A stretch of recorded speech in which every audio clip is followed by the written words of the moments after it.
What's going on, boxing fans? It's Jordan Williams with The Distance. Have another fantasy matchup for you today. Hopefully this video works.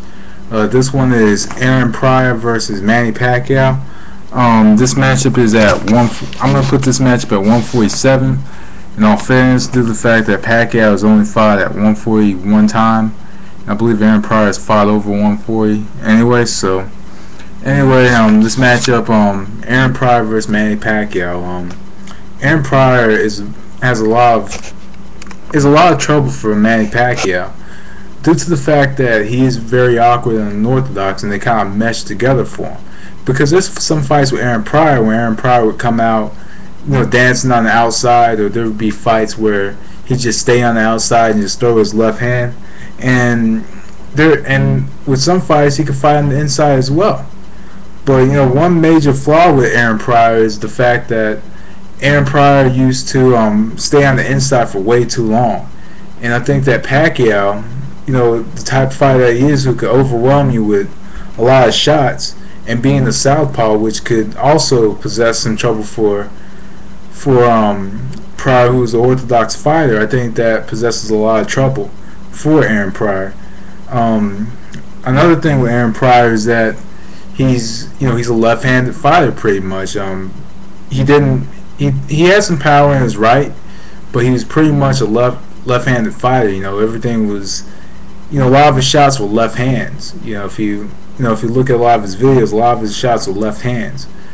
Another thing with Pryor is, sometimes with Pryor, I think I did mention that he did stay on the inside for too long. But what Pryor did right was he would come on the inside, and when he came on the inside, he'd throw his shot.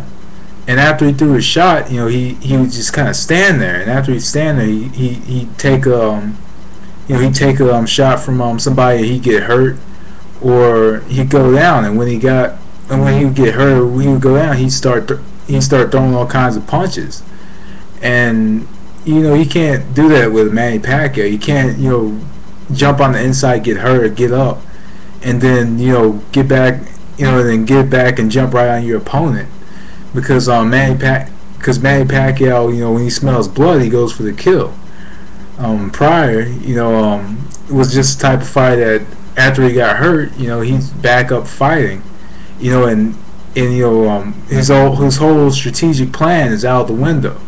So that's a lot of trouble for Pryor's style, especially with a Manny Pacquiao, somebody who when they smell blood, they go for the kill.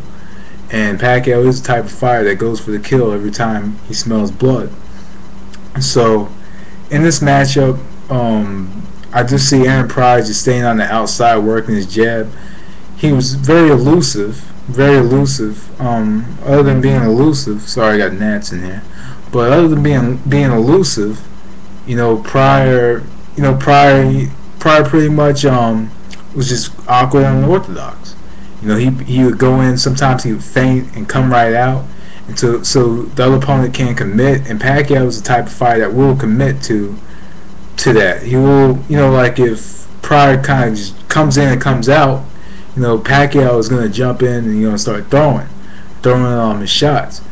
And I have noticed Pacquiao has been improving on that, but in a way it's just kind of a habit for him. So because he's been doing it his whole career. So I do think that if I have to make a choice for this matchup, I'm going to go with Aaron Pryor, because Aaron Pryor, I think, can stay on the outside. He could dance around the ring. I think it's the adaptability and the interchangeability and the ring generalship of Aaron Pryor that could win in this matchup.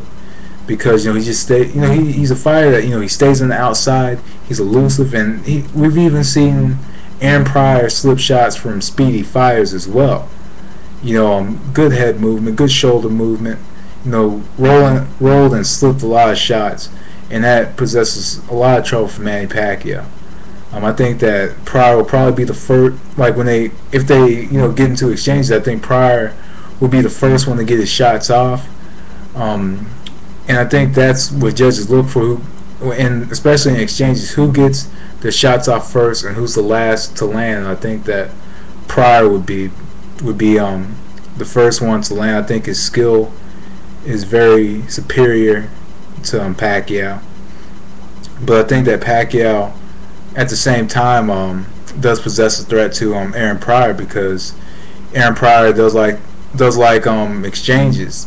He does like exchanges, so I think Pacquiao would have the upper hand, with his hand speed and overwhelming them with shots. I think that would possess some trouble for Pryor. But if Pacquiao didn't move his head, then, or if he or Pacquiao, committed to the feints, then I think that Pryor would just kind of exploit it and work with it. But I just think that Pryor will outbox Manny Pacquiao for over a period of 12 rounds. So I'm going to go with Aaron Pryor by unanimous decision. But anyway, thanks for watching. That was The Distance. Peace.